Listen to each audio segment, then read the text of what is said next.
Untuk kelas 6, tema 4 yaitu globalisasi, subtema 2, globalisasi dan manfaatnya dalam pembelajaran yang pertama.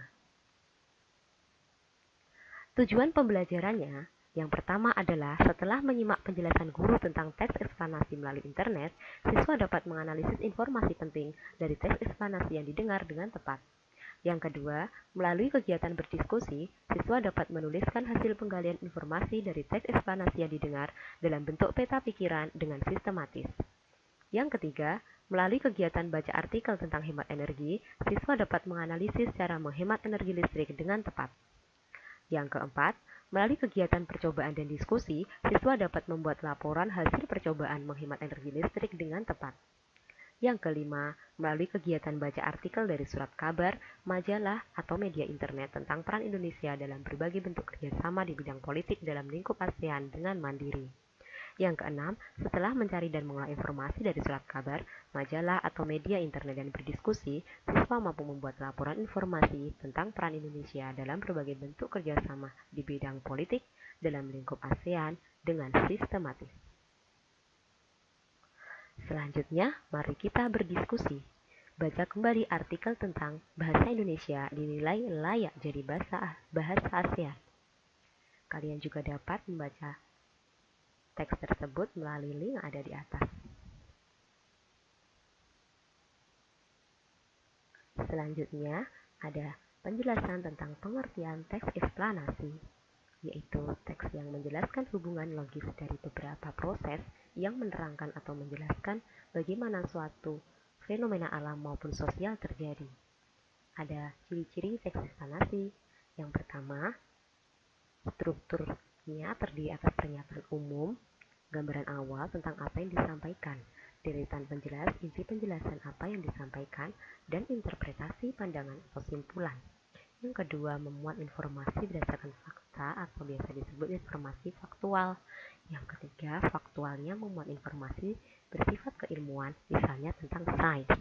Hal ini menurut Kemdikbud tahun 2007. Penjelasan teks eksplanasi juga dapat dilihat di link yang ada di atas. Selanjutnya, Indonesia memiliki posisi dan peran dalam kerjasama dengan negara-negara di wilayah Asia Tenggara. Indonesia di era globalisasi sekarang ini menjadi satu negara yang menjadi rebutan dunia, terutama para peserta APEC. Pasalnya, Indonesia punya posisi strategis di kawasan ASEAN dan Asia serta dunia. Kalian dapat lebih memahami materi dengan melihat link di bawah ini.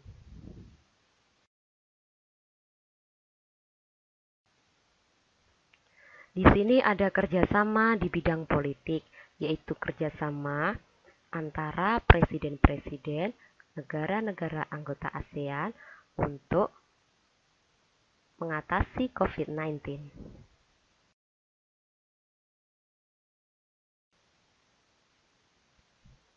Baiklah, selanjutnya peran Indonesia dalam hubungan kerjasama dengan negara di Asia Tenggara.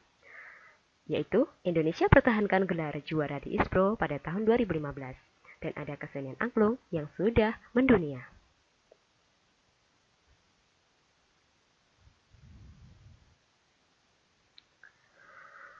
Selanjutnya, bagaimana penggunaan energi pada masyarakat Indonesia? Bagaimana dampaknya bagi lingkungan hidup? Ayo kita cermati potongan berita berikut ini. Belakangan ini banyak bermunculan masalah pemborosan energi.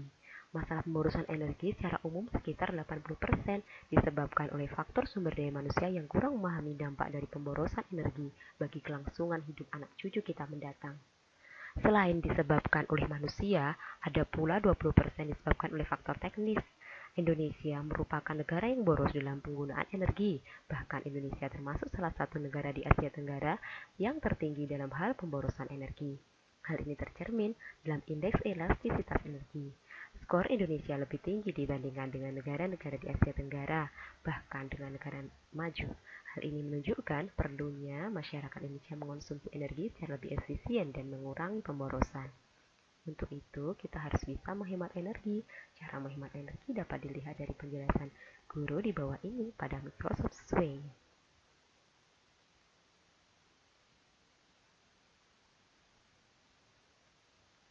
Cara menghemat energi listrik di rumah. Yang pertama, pakailah lampu hemat energi. Yang kedua, matikan alat listrik yang tidak terpakai. Yang ketiga, gunakan energi listrik lebih efisien. Yang keempat, ikuti saran penggunaan alat listrik secara hemat. Yang kelima, pilih alat elektrik dan alat elektronik yang memilih fitur hemat. Yang keenam, buka jendela dan gorden di siang hari. Yang ketujuh, gunakan tangki penampung air. Yang kedelapan, gunakan barang elektronik dengan kapasitas secukupnya.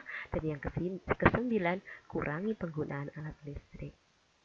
Kalian bisa lebih memahami dengan membuka link di bawah ini. Terima kasih, hanya itu yang bisa Bu Eni sampaikan.